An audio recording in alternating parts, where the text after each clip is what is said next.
హల్లెలూయా. నువ్వు రోడ్డు మీద వెళ్తూ ఉంటావు, ఒక వాల్ పోస్టర్, సినిమా పోస్టర్ కనబడుతుంది. ఆ టైంలో సినిమా పోస్టర్ చూస్తున్నప్పుడు నిజంగా దేవుని యొక్క ఆత్మ నిన్ను సినిమా పోస్టర్ చూడమంటదా? చెప్పాలా? నా కాలేజ్కి వెళ్తున్నావు, చెడ్డ ఆలోచనలు, చెడ్డ తలంపులు వస్తున్నాయి. ఆ చెడ్డ ఆలోచనలు, చెడ్డ తలంపుల ద్వారా పరిశుద్ధాత్మ దేవుడు దుఃఖపడుతున్నాడా, బాధపడుతున్నాడా, సంతోషిస్తున్నాడా? నానా ఒకసారి ఆలోచించుకోవాలా. చాలా మందికి ఉన్న చెడ్డ అనుభవం ఏంటిదంటే, నేను మారు మనసు పొందినా, బాప్తిజం తీసుకున్నా, పరలోకానికి వెళ్ళిపోతా. కానీ ఇక్కడ ఒక వ్యక్తిని మీకు ముందు నేను ఉంచుతున్నాను, చదవండి. అపోస్తుల కార్యము 8వ అధ్యాయం 21, 22 చదవాలి. నీ హృదయము దేవుని ఎదుట సరి అయినది కాదు కనుక ఈ కార్యమందు నీకు పాలు పంపులు లేవు. కాబట్టి ఈ నీ చెడుతనము మానుకొని మారు మనస్సు నొంది ప్రభువును వేడుకొనము. ఒకవేళ నీ హృదయాలోచన క్షమింపబడవచ్చును. నీవు ఘోరమైన దుష్టత్వములోను దుర్నీతి బంధకములోను ఉన్నట్టు నాకు కనబడుచున్నదని చెప్పాను. కొంచెం పై భాగంలో ఆ వ్యక్తి అనుభవం చదువుతావా? సమరయ వారు దేవుని వాక్యము అంగీకరించిరని, సమరయ వారు దేవుని వాక్యము అంగీకరించిరని యెరూషలేములోని అపోస్తలులు విని పేతురును యోహానును వారి యొద్దకు పంపిరి. వీరు వచ్చి వారు పరిశుద్ధాత్మను పొందవలెనని వారి కొరకు ప్రార్థన చేసిరి. ఒక్క నిమిషం, 10వ వచనం చదువు. కొద్దివాడు మొదలుకొని గొప్పవాని మట్టుకు అందరూ దేవుని మహాశక్తి అనబడిన వాడు ఇతడే అని చెప్పుకొనుచు అతని లక్ష్య పెట్టిరి. అతడు బహుకాలము గారడీలు చేయుచు వారిని విభ్రాంతి పరిచినందున వారతని లక్ష్య పెట్టిరి. అయితే ఫిలిప్పు దేవుని రాజ్యమును గూర్చియు యేసుక్రీస్తు నామమును గూర్చియు సువార్త ప్రకటించుచుండగా వారతని నమ్మి పురుషులను స్త్రీలను బాప్తిస్మము పొందిరి. అప్పుడు సీమోను కూడా నమ్మి బాప్తిస్మము పొంది ఫిలిప్పును ఎడబాయకుండి సూచక క్రియలను గొప్ప అద్భుతములను జరుగుట చూచి. ఆమేన్. చూడండి, ఇక్కడ శిష్యులు వెళ్ళి సువార్త ప్రకటిస్తున్నారు. గట్టిగా చప్పట్లు కొట్టండి. ఆ యొక్క సువార్త ప్రకటించినప్పుడు చాలా మంది రక్షింపబడ్డారు. అయితే సీమోను అని గారడి వాడు కూడా బాప్తిజం తీసుకున్నాడు. అందరు చెప్పండి, నోర్లు తెరవాలా. బాప్తిజం తీసుకున్నాడండి. చదువు, అక్కడి నుంచి చదువు. అప్పుడు సీమోను కూడా నమ్మి బాప్తిస్మము పొంది ఫిలిప్పును ఎడబాయకుండి సూచక క్రియలను గొప్ప అద్భుతములను జరుగుట చూచి విభ్రాంతి నొందెను. సమరయ వారు దేవుని వాక్యము అంగీకరించిరని యెరూషలేములోని అపోస్తలులు విని పేతురును యోహానును వారి యొద్దకు పంపిరి. వీరు వచ్చి వారు పరిశుద్ధాత్మను పొందవలెనని వారి కొరకు ప్రార్థన చేసిరి. అంతకు ముందు వారిలో ఎవని మీదను ఆయన దిగి ఉండలేదు. వారు ప్రభువైన యేసు నామమున 17 చదవాలి. అప్పుడు పేతురును యోహానును వారి మీద చేతులుంచగా వారు పరిశుద్ధాత్మను పొందిరి. అపోస్తలులు చేతులుంచుట వలన పరిశుద్ధాత్మ అనుగ్రహింపబడెనని సీమోను చూచి వారి ఎదుట ద్రవ్యము పెట్టి, నేనెవని మీద చేతులుంచుదునో వారు పరిశుద్ధాత్మను పొందునట్లు ఈ అధికారము నాకియుడని అడిగెను. అందుకు పేతురు, నీవు ద్రవ్యమిచ్చి దేవుని వరము సంపాదించుకొందునని తలంచుకొనినందున నీ వెండి నీతో కూడా నశించును గాక. నీ హృదయము దేవుని ఎదుట సరి అయినది కాదు గనుక ఈ కార్యమందు నీకు పాలు పంపులు లేవు. కాబట్టి ఈ నీ చెడుతనము మానుకొని మారు మనస్సు నొంది ప్రభువును వేడుకొనము. ఒకవేళ నీ హృదయాలోచన క్షమింపబడవచ్చును. గట్టిగా చప్పట్లు కొడదామా? ఈ సీమోను అనే గారడివాడు వాక్యం చెప్పినప్పుడు మారు మనసు పొందిండండి. ఆమెన్. రెండవదిగా బాప్తిజం కూడా తీసుకున్నాడు. ఆమెన్. బాప్తిజం తీసుకోవటం కాదు కానీ ఈ శిష్యులను వెంబడించినాడట. బాప్తిజ అనుభవం ఉన్నది, మారు మనస్సు అనుభవం ఉన్నది. అయితే ఈ పేతురు యోహాను చేతులు పెట్టగానే ప్రజలు అభిషేకించబడుతున్నారు అనే వార్త ఈ సీమోనికి తెలిసింది. అమ్మా, ఈ యోహాను పేతురు అందరి మీద చేతులు పెట్టగానే అందరూ అభిషేకించబడుతున్నారు, కాబట్టి నేను కూడా చేతులు పెడితే అందరూ అభిషేకించబడాలా? చప్పట్లు కొట్టండి అనే ఆలోచన ఎవరికి వచ్చింది? నోర్లు తెరవాలి బిడ్డ. ఎవరికి? గారడి వాడైన సీమోనుకి వచ్చింది. ఈ సీమోను బాప్తిజం తీసుకున్నాడు, కానీ తన అంతరంగంలో చెడుతనాన్ని మాత్రం విడిచిపెట్టలే. తన అంతరంగంలో ఆలోచన ఏంటిదంటే, నేను కూడా పేతురు యోహాను వలె తలల మీద చేతులు పెట్టగానే ప్రజలు అభిషేకించబడాలి, ఆ వరము కావాలి అని వెళ్ళి ద్రవ్యమిచ్చి అభిషేకాన్ని కొనుక్కోవాలనుకున్నాడు. అప్పుడు పేతురు అంటున్న మాట ఏంటిదంటే, ఈ చెడుతనమును మానుకొనుము. గట్టిగా చప్పట్లు కొడదాం. రెండవదిగా, ఈ చెడుతనమును మానుకొనుము, నీవు మారు మనస్సు పొందుము, ప్రభువును వేడుకొనుము, హృదయము దోషారోపణ నుంచి దూరం కమ్ము. హల్లెలూయా. చూడండి, మారు మనసు పొంది బాప్తిజం పొందిన సీమోను అనే గారడిలో నుంచి ఆ చెడుతనము పోలే. నువ్వు ఎట్లా వెళ్ళగలుగుతావండి పరలోకానికి బాప్తిజం తీసుకొని? ఇదే వాక్యానుసారంగా నేను నిర్ధారణ చేస్తున్నాను. నువ్వు మారు మనసు పొంది బాప్తిజం తీసుకొని ఇష్టం వచ్చినట్లు బ్రతుకుతే ఎట్లా పోగలుగుతావు పరలోకానికి? నువ్వు అంత ఈజీ కాదు పరలోకం వెళ్ళటం. ఈ సీమోను గారడివాడు బాప్తిజం తీసుకున్నాడండి, ద్రవ్యంతో అభిషేకాన్ని కొనుక్కోవాలనుకున్నాడు. అప్పుడు పేతురు అంటున్నాడు, జాగ్రత్త, be careful, don't play with anointing. ఆమేన్. Don't play with God's power. ద్రవ్యం ఇచ్చి అభిషేకాన్ని కొనుక్కోవాలనుకుంటున్నా, బీ కేర్ఫుల్ అన్నాడు అంతే. అని ఏమంటున్నాడంటే, ఈ చెడుతనమును మానుకొనుము. హల్లెలూయా. ఒకవేళ దేవుడు కనికరము చూపి నిన్ను క్షమిస్తాడేమో. గట్టిగా చప్పట్లు కొట్టండి. అంటే బాప్తిజము తీసుకున్న చెడుతనము తనలో ఉన్నది కాబట్టి తాను ఇంకా క్షమించబడలేదు అని అర్థం. నువ్వు మారు మనసు పొంది బాప్తిజం తీసుకొని చెడుతనములో ఉంటే నువ్వు ఎట్లా వెళ్ళగలుగుతావు పరలోకానికి? చెడ్డ ఆలోచనలు, ఆ క్రూయల్ మెంటాలిటీ ఉంటే నువ్వు ఎట్లా వెళ్ళగలుగుతావు పరలోకానికి? పరిశుద్ధత అంటే ప్రియ దేవుని బిడ్డలారా, నీ హృదయము దేవుని ఎదుట సరి అయినదిగా ఉండాలి. గట్టిగా చప్పట్లు కొట్టండి. నీ హృదయము దేవుని ఎదుట సరి అయినదిగా ఉండాలి. దావీదు నా ఇష్టానుసారుడైన మనుష్యుడు, నా ఉద్దేశములను సఫలపరిచేవాడు. పరిశుద్ధతకి నిర్వచనం ఏంటిదంటే, నీ హృదయము దేవుని ఎదుట సరి అయినదిగా ఉండాలంతే. పర్ఫెక్ట్. ఆ విధంగా ఉండాలి నాన్న. ఈ సీమోని గారడి వాడు బాప్తిజం తీసుకున్నాడండి. సువార్త ప్రకటించబడ్డప్పుడు మనస్సును మార్చుకుని అందరితో పాటు మారు మనసు పొంది బాప్తిజం తీసుకొని అభిషేకాన్ని కొనుక్కోవాలనుకున్నాడు. అప్పుడు పేతురు అంటున్నాడు, జాగ్రత్త, బీ కేర్ఫుల్. నీ చెడుతనమును మానుకో, లోపట ఉన్న ఆ మస్సును తొలగించుకో. అందుకనే మన ఆధ్యాత్మిక జీవితంలో ఒక సొల్యూషన్ లేకపోతే ఒక రహస్యాన్ని నేను చెప్తాను. మొదటి యోహాను 3:20-21 చదవండి. ఇందువలన మనము సత్య సంబంధులమని ఎరుగుదుము, దేవుడు మన హృదయము కంటే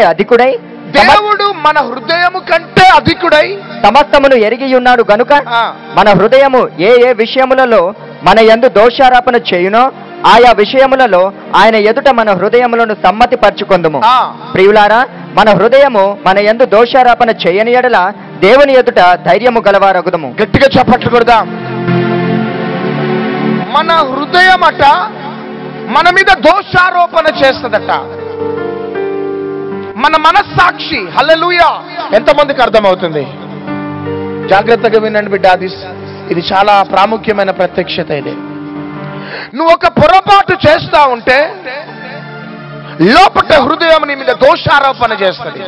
నువ్వు పొరపాటు చేసినావు.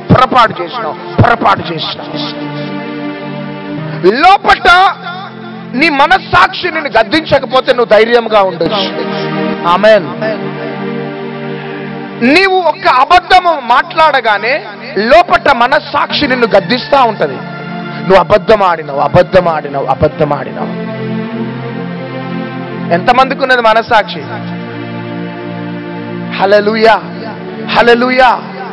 ఎగ్జామినేషన్ హాల్లో కూర్చుంటావు, ఒక్క బిట్ కాపీ కొడతావు. కాపీ కొట్టగానే లోపట మనస్సాక్షి ఏం చేస్తుంటది చెప్పాలా? కాపీ కొట్టినావు లోపట మనస్సాక్షి నేను గద్దిస్తా ఉంటది. టీవీ ముందు కూర్చొని సీరియల్ చూడాలనుకుంటావు, లోపట మనస్సాక్షి ఏం చేస్తుంటది?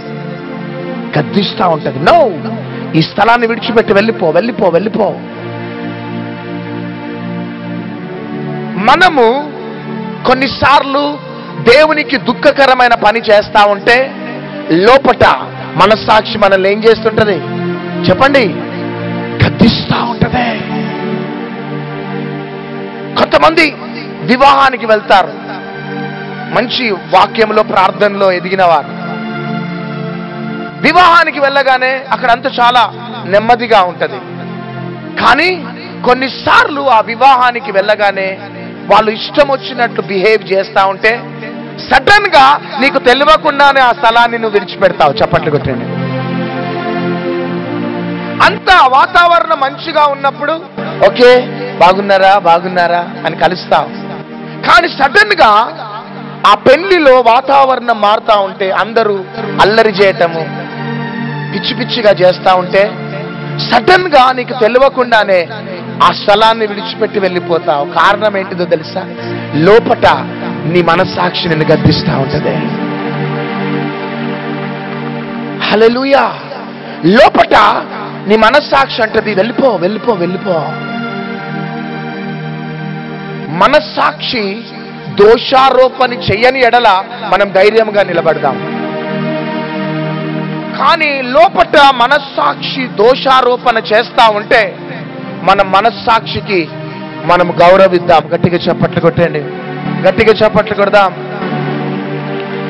నీ హృదయము దేవుని ఎదుట సరి అయినదిగా ఉండటం అంటే, మన హృదయము దేవుని ఎదుట సరి అయినదిగా ఎప్పుడు ఉంటుందంటే, మన మనస్సాక్షి మనల్ని గద్దిస్తూ ఉన్నప్పుడు మన బలహీనతలు మనం దేవుని దగ్గర ఒప్పుకోవాలి. హల్లెలూయా, హల్లెలూయా. మార్నింగ్ 5 o'clock లేచి ప్రార్థనలో ఉండాలనుకుంటావు, కానీ మార్నింగ్ లెగలేకపోతావు. లోపట మనస్సాక్షి నిన్ను గద్దిస్తుంటది. అప్పుడు నీకు భయం అవుతుంటుంది, అయ్యో 5 గంటలకు లెగాలనుకున్నా లెగలేకపోయినానే అని. ఇమీడియట్ గా నీ నోట్లో నుంచి ఏమొస్తుందంటే, యేసయ్యా నన్ను క్షమించవా అంటావు. చప్పట్లు కొట్టండి. నీవు మనస్సాక్షికి నువ్వు లోబడితే నెక్స్ట్ టర్న్ ఏంటిదంటే, పరిశుద్ధాత్మ దేవుడు నిన్ను తన చేయి పట్టి నడిపిస్తా ఉంటాడు. గట్టిగా చప్పట్లు కొట్టండి. అందుకనే పౌలు ఒక మంచి మాట అంటాడు, అపోస్తుల కార్యం 23వ అధ్యాయం 1వ వచనం. పౌలు మహాసభ వారిని తేరచూచి, సహోదరులారా, నేను నేటి వరకు కేవలము మంచి మనస్సాక్షి గలవాడనై దేవుని ఎదుట కొనుచుంటినని చెప్పాను. ఆమేన్. ఈ రోజు దాకా నేను మంచి మనస్సాక్షి కలిగిన వాడనై ఉన్నాను. గట్టిగా చప్పట్లు కొడదామా? 24వ అధ్యాయం 16వ వచనం చదువు. 24:16. ఈ విధమున నేనును దేవుని ఎడలను మనుష్యుల ఎడలను ఎల్లప్పుడూ నా మనస్సాక్షి నిర్దోషమైనదిగా ఉండునట్లు అభ్యాసము చేసుకొనుచున్నాను. అబ్బా, ఈ మాట అనగలుగుతామా మనం? It's impossible. నా మనస్సాక్షి నిర్దోషంగా ఉన్నది. వా, ఈ మాట అనగలుగుతామా? హల్లెలూయా, హల్లెలూయా. నా మనస్సాక్షి నిర్దోషంగా ఉన్నది. ఐఎమ్ పర్ఫెక్ట్ అని పౌలు అంటున్నాడు. ఒకటి చెప్పాలా బిడ్డ, మనము దేవుని దగ్గర మంచి సాక్ష్యం పొందుకోవాలి. చప్పట్లు కొట్టండి.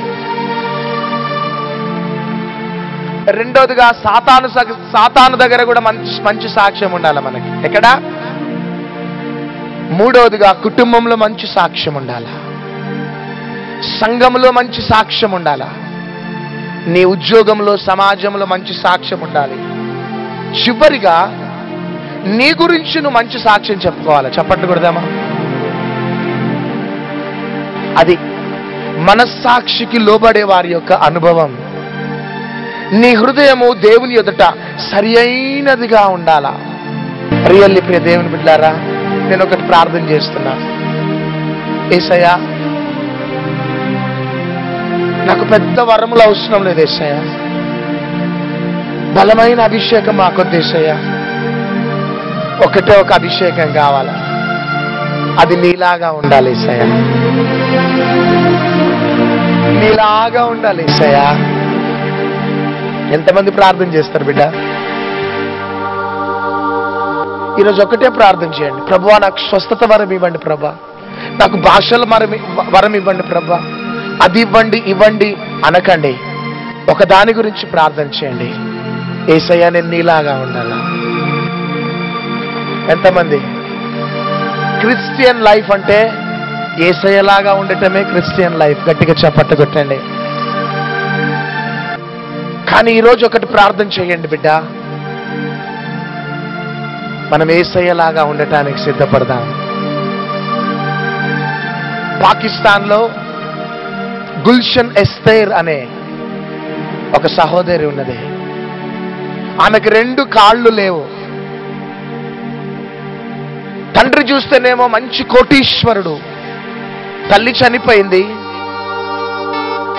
2 సర్వెంట్లతోని ఆమె 2 కాళ్ళు లేకుండా ఉండేది.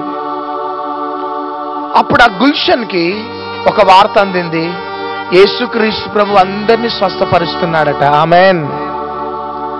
యేసుక్రీస్తు ప్రభువుని వేడుకుంటే మంచి క్రొత్త కాళ్ళు ఇస్తాడట అనే వార్త అందగానే ఏడుస్తూ ఉన్నది ఆమె. ఆమేన్. యేసయ్యా నువ్వు ప్రేమ కలిగిన దేవుడవట కదా నాయన, నువ్వు కనికరము వాత్సల్యత కలిగిన దేవుడవట కదా, నాకు నడవాలనున్నదయ్యా, గంతులు వెయ్యాలనున్నది యేసయ్యా, ఒకసారి రావా అని ఏడుస్తున్నదండి.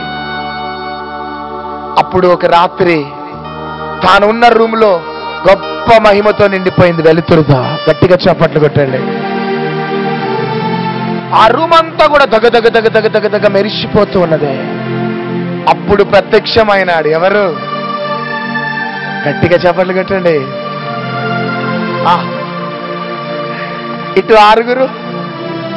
ఇటు ఆరుగురు శిష్యులు, స్మార్ట్ యేసయ్య ప్రత్యక్షమైనాడు. కురులు, golden hair, golden beard, blinking eyes, మంచి నిలువుటంగి వేసుకున్నాడు.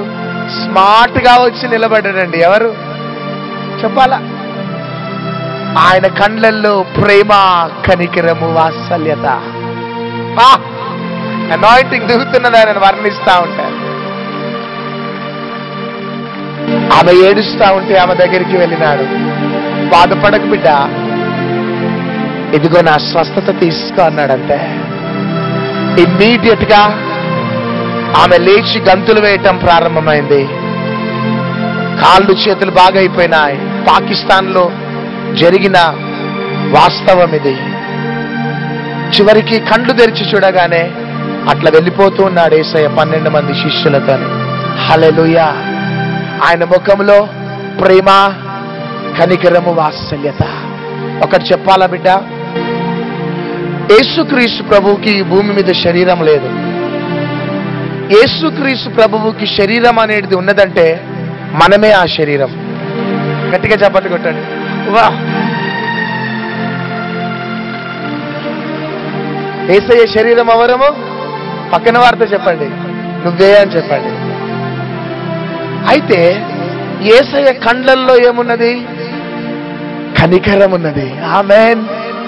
నీ కండ్లల్లో ఏముండాలా చెప్పాలా? యేసయ్య కనికరం ఉండాలా. ఆయన ముఖం ఎట్లున్నది? గొప్ప మహిమతో, తేజస్సుతో నిండిపోయి ఉన్నది. నీ ముఖంలో ఏముండాలా చెప్పండి? ఆ తేజస్సుతో నిండుకొని ఉండాలా. ఆయన చేతులు ఎవరి తలపై పెట్టినా వారు దీవించబడ్డారు, ఆశీర్వదించబడ్డారు. చప్పట్లు కొట్టండి. కాబట్టి యేసయ్య శరీరము ఏంటిది భూమి మీద చెప్పండి? మనమే ఆ శరీరం బిడ్డ. మన కండ్లల్లో ఎవరి కనికరం ఉండాలా? మన నోట్లో ఎవరి దయగలిగిన మాటలు ఉండాలి? మన ముఖంలో ఎవరి యొక్క కాంప్లెక్షన్ ఉండాలి? మన చేతులు ఏ విధంగా ఉండాలి? ప్రజలను దీవించే విధంగా ఉండాలి. ఇప్పుడు చెప్పండి, మనం దేవుని బిడ్డలమా? డౌటా ఏమన్నా? ఇప్పుడు చెప్పరు చూడండి. కానీ ఈ రోజు నుంచి అయినా ధైర్యంగా చెప్దాము, నేను యేసయ్య బిడ్డనని. ఆ యేసయ్య బిడ్డలో ఏమని ఉంటుందంటే మంచి క్షమాపణ ఉంటుంది. హల్లెలూయా, హల్లెలూయా. ఒక దొంగ వచ్చినా దొంగని క్షమించే దేవుడు యేసయ్య. చప్పట్లు కొట్టండి. వ్యభిచారంతో పట్టబడిన ఒక వ్యక్తి వచ్చినా ఆ వ్యక్తిని క్షమించే ప్రేమనే నా యేసయ్య ప్రేమ. చప్పట్లు కొట్టండి. భార్యకి డివోర్స్ ఇచ్చేది కాదు యేసయ్య ప్రేమ. భర్తకి లాయర్ నోటీస్ పంపేది కాదు యేసయ్య ప్రేమ. కానీ భర్త మూర్ఖుడైనా ప్రేమించే ప్రేమనే యేసయ్య ప్రేమ. భార్య భయంకరమైన స్వభావంతోనున్న బలహీనమైన ఘట్టమని ఆమెని ప్రేమించే ప్రేమనే యేసయ్య ప్రేమ. నీ భర్త భయంకరంగా త్రాగి వస్తే ఈ మూర్ఖుడు సస్తే బాగుండు అనుకున్నావు. ఎంతకాలం ఈ మూర్ఖుడిని భరించాలనుకున్నావు. కానీ బురదలో పడిపోయి వచ్చినా, డ్రైనేజీలో పడిపోయి వచ్చినా, సొల్లు గార్చుకుంటూ వచ్చినా, పానంతా పడేసుకొని వచ్చినా నీ భర్తని తీసుకొని వచ్చి మంచిగా స్నానం చేపించి బట్టలేసి ముద్దలు పెట్టేదే యేసయ్య ప్రేమ. ఒకవేళ నీ భార్య అలిగి పండుకుంటే 10 గంటల దాకా పండుకుంటే వాళ్ళ అమ్మకు కాదు నువ్వు ఫోన్ చేసి నీ బిడ్డను తీసుకొని వెళ్ళు అనటం కాదు. 10 గంటల దాకా పండుకుంటే నీ భార్య చేసే పనులన్నీ నువ్వు చేయాల. కొట్టరు చూడండి చప్పట్లు. చీపిరి బట్టి ఊడువు, బేసన్లు తోము, బట్టలు ఉతుకు. ఆమెన్. ఎందుకంటే యేసయ్య ప్రేమ అది. ఎంతమంది ఉందాం? వా, హల్లెలూయా. అది రియల్ క్రిస్టియన్ లైఫ్ బిడ్డ. ఇదే క్రిస్టియన్ లైఫ్. ఈ టాపిక్ కంటిన్యూ అవుతూనే ఉంటది. This is holiness. Hallelujah, hallelujah. ఇది పరిశుద్ధత. ఇది మనకి దేవుని వాక్యం చెప్తున్న సత్యం. ఈ రోజు నుంచి యేసయ్యలాగా ఉందామా? ఆమేన్. మన వెహికల్ సిగ్నల్స్ దగ్గరికి రాగానే భిక్షపళ్ళు అడుక్కోవటానికి రాగానే మనం ఇట్లా పైనుంచి వేయటం కాదు, వాళ్ళని కొంచెం బ్లెస్ చేసి ఆ డబ్బులు వేయాలి. హల్లెలూయా. ఈరోజు యేసయ్యలాగా ఉందాం నాన్న, యేసయ్యలాగా ఉందాం. యేసయ్య ఆ కనికరం మన కండ్లల్లో కనబడాలి. యేసయ్య దయగలిగిన మాటలు, యేసయ్య కాంప్లెక్షన్ మన ముఖంలో కనబడాలి. యేసయ్యలాగా మనం బ్రతుకుదాం. That is real Christian life. That is real holy life. ఆ విధంగా మనం సిద్ధపడదాం. మన హృదయంలో మన మనస్సాక్షి దోషారోపణ చేస్తే ఇమీడియట్ గా ఆ పని చేయకుండా ఆపేద్దాం. దోషారోపణ చెయ్యకపోతే ధైర్యంగా నిలబడదాం, లేచి నిలబడదాం.